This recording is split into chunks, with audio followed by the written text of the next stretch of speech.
Chabad are very, very welcoming and very non-judgmental. We will welcome with open arms every time and always with a smile. There's a very special feeling I get when I walk in the doors. I know that I'm going to be in a place where people love me and people respect me and people genuinely care about me. There's a warmth and a caring here that we just love. Chabad is there without judgment and with tremendous love in so many ways for so many different kinds of populations. We love the Chabad here. Chabad welcomed us into the Jewish community. It's so much commitment and so much passion and so much drive. If there's something in the Jewish world that is close to unconditionality, it was Chabad. Chabad is about unconditionality.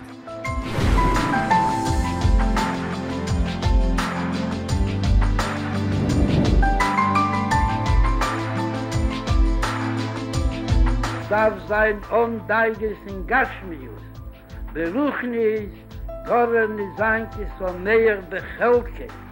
Darf sich nicht werden befriedigt mit den Sachen, was getan und ergräbt. Nur Adrabe, Mische, Jeschli, Mone, Ritze, Massaie. Das Sisase in Sachen verbunden mit Gashmisdicke Teive ist sicher, als darf sein See und in Agora größerer Mord. Die Sachen, wo sind verbunden mit dem Schomo.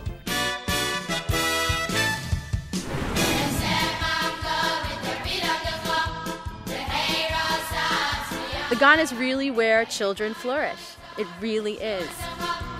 When the Moors greet them at the door, it makes the child want to go into the room and begin their day and get involved. She's smiling and she loves everything she does here. It's been a wonderful experience, and she comes home singing the songs and I'm learning from her. I was thrilled with the warmth and the love and the embrace and the joy about Judaism that my children were able to experience. The best thing for me is to see how happy he looks. The beautiful thing is to watch her singing with the other children and enjoying the celebration and learning. The most rewarding thing for me when I teach is seeing the kids gain confidence in whatever it is that I've been teaching them. You see a lot of happy kids in the building, and that's it. That tells the story. The kids are happy with being in the environment, the Jewish environment. My family's a good example of how Chabad is growing and how it's reaching others, because the process has been very parallel between what my children have done and how they're growing and how I've grown. And I definitely think that's because of Chabad. Absolutely.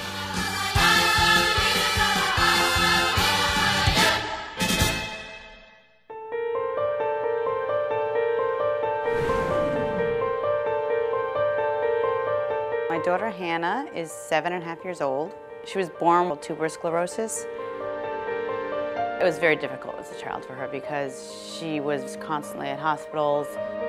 She didn't get to do a lot of the things that typical 2-year-olds and 3-year-olds do because she was so behind. The girls came over and they were just here to see Hannah and just to play. And Hannah loves it. They read her stories. Hannah loves music. They dance with her. They just snuggle with her. It's really priceless for Hannah, and she adores them. Naomi is incredible. She comes, she swoops Hannah up and gets her so excited to do things. She just has a huge heart, and she just wants to give, and she wants to see Hannah grow. She absolutely grew because of her friendship circle experience.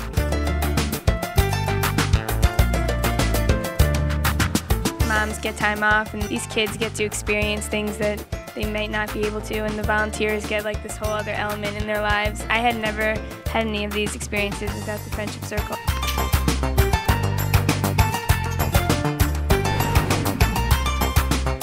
The people I've seen at the lectures actually are very diverse. Some of them are religious, some of them are secular. And I think that's important. It draws from across the demographic scale.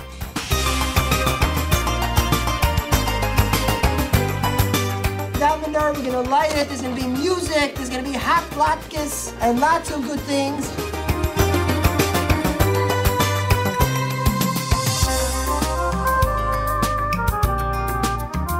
What a fabulous building this is. It's an impressive place, and an organization of this quality and magnitude deserves a building of this quality and magnitude. First class all the way.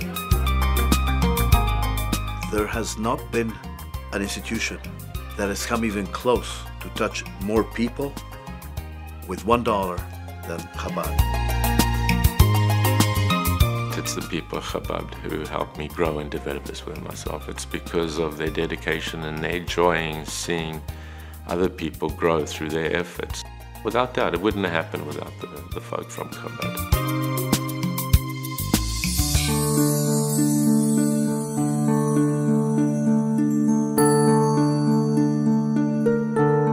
Ed was raised in a conservadox home in Denver. His mother led a traditional Jewish home. His father was a statistician and professor of psychology of religion. This combination led towards a politically and socially liberal-minded upbringing. Although he was liberal-minded, he was deeply affected by the Intifada. This was a turning point for him, since he saw himself as the son of a woman who fled the Holocaust. Jews being killed and Israel's destruction was Ed's experience of another Holocaust, an outright form of anti-Semitism and a crime against humanity, which he would never tolerate. As a result, it has been Ed's commitment to touch the lives of unaffiliated Jews and Jewish young adults so that they may know their history, the land of Israel, and the various facets within Judaism.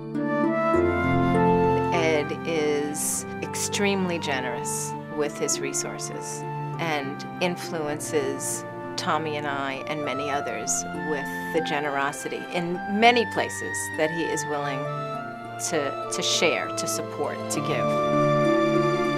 Ed could be doing any self-indulgent activity any day, any moment of his life. And yet, what is he teaching all of us? That every day is a day to do something good. And can you get better leadership than that?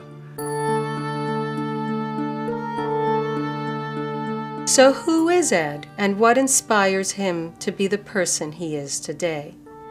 Ed is judicious and intolerant of injustices. He learns avidly, he is rational, he questions and challenges incessantly.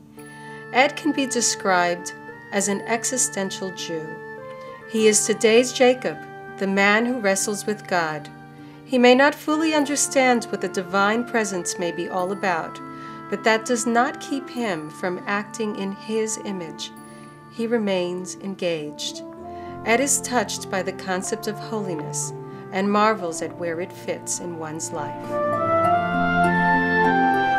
I've watched Ed grow beautifully. The Jewish community became very important to him. And what's really important isn't just the next generation of Jewish people, it's the next and the next and the next and the next.